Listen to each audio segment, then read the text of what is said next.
السلام عليكم ورحمة الله وبركاته. ازيكم يا حبايبي؟ عاملين ايه؟ يا رب تكونوا بخير. معكم أميرة ثابت. لو عجبكم الفيديو ما تنسونيش في اللايك. دلوقتي هنقول المقادير بتاعة الممبار.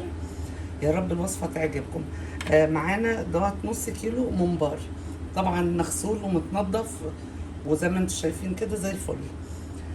معانا 3 بصلات كبار،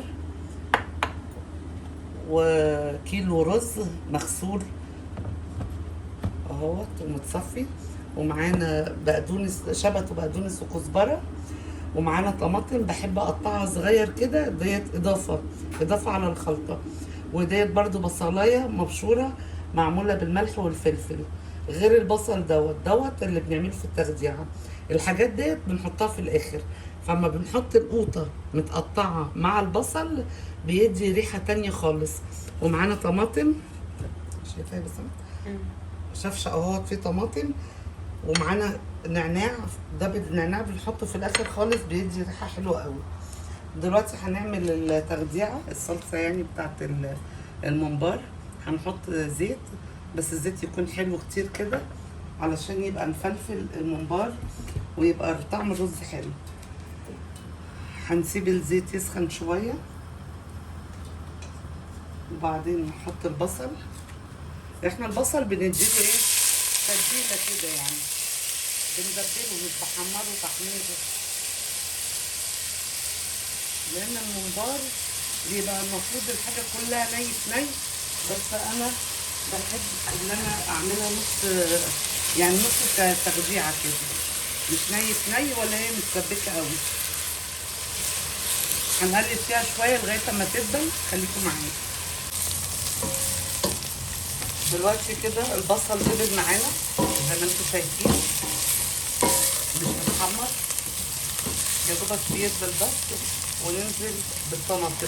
الطماطم ديت انا ضرباها ومعاها فلفل حامي، لان الممبار لما يبقى مشطشط كده بيبقى جميل. قلت بدل ما اقطع الفلفل اروح ضرباه في الخلاط. هنخليه بقى كده لغايه اما ايه، يتسبك شويه وارجع لكم. هنحط معلقه صلصه برضو بيعزز الطعم، معلقتين بس كبار، ونقلبهم. وبعدين نحط الملح، نحط الملح طبعا بالويم كده، ولو عايز ملح نبقى نزوده. وهنحط الفلفل، فلفل كتير. النعناع بقى بحطه في الاخر خالص علشان ما يمررش ويبقى ريحته فيه. نخليها بقى كده لغايه اما تتسبك شويه وارجع لكم. دلوقتي عندنا الصلصه اتسبكت زي ما انتم شايفين كده، ودقنا الحياء بتاع الصلصه حلو، مش عايز ملح تاني. هنحط الرز، بسم الله. وهطفي الاول البوتاجاز واحط بقى الرز، بسم الله.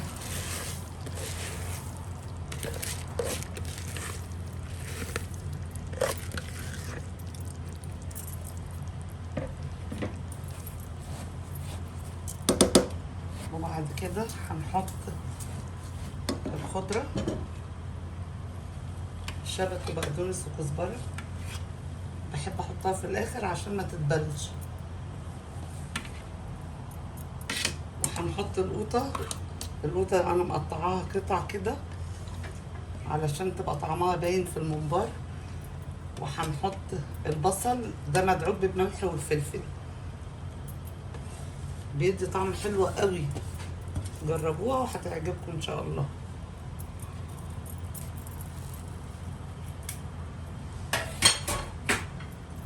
نديها بقى تقليبه، بسم الله.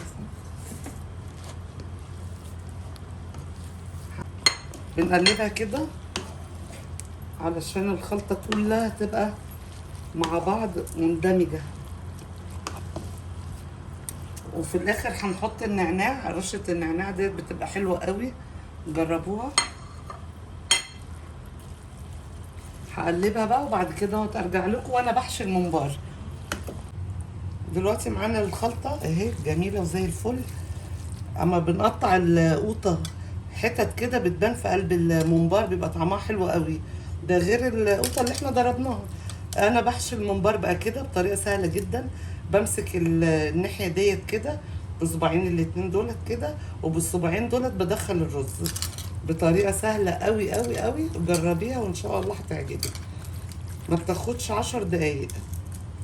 وننزل كده الرز، وما نحشيش الممبار قوي علشان ما يفرقعش، وعلشان الرز ما يطلعش بره، حرام. هو كده كفايه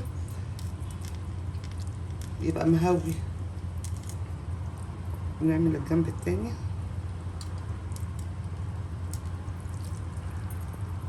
كده.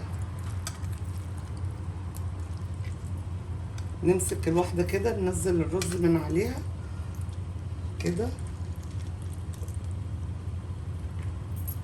وناخد واحده كمان.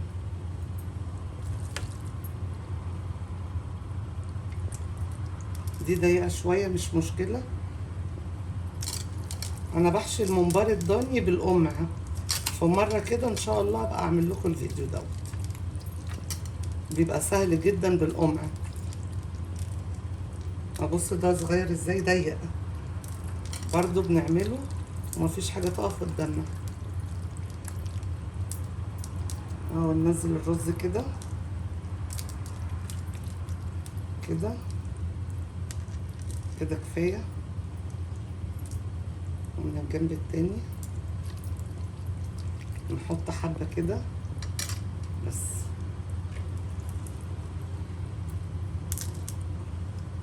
علشان الرز ما ينزلش في الميه. ناخد واحده كمان علشان بس ما اطولش عليكم. ديت اخر واحده، وبرده دي ضيقه جدا اهي. تنزليها كده على الرز وبصباعك بتدخلي الرز كده كده كده، تبقي مالكه اهو. من الجنب التاني تروحي مدخله الرز من الناحيه التانيه.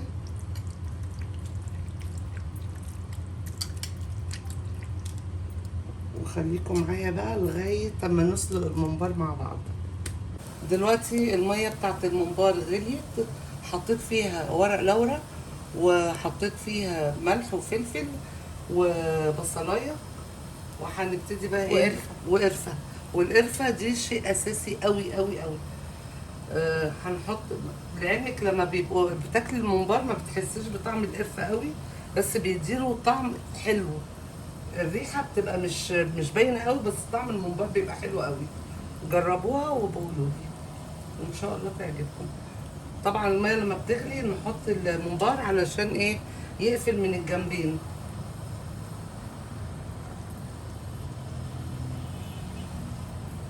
اما يستوي بقى نرجع لكم. احنا بنحمر الممبار طبعا، هنطلعه ونحط غيره. انا بحمره في زيت وبحط معلقه سمنه صغيره، يعني مش بيديله ريحه حلوه قوي.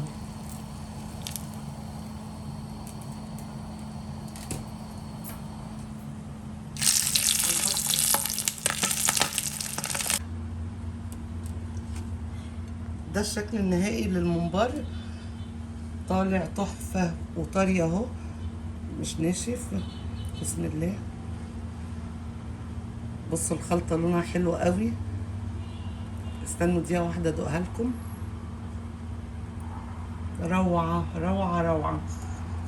جربوا الطريقه بتاعتي ان شاء الله تعجبكم، واشوفكم على خير ان شاء الله. شكرا.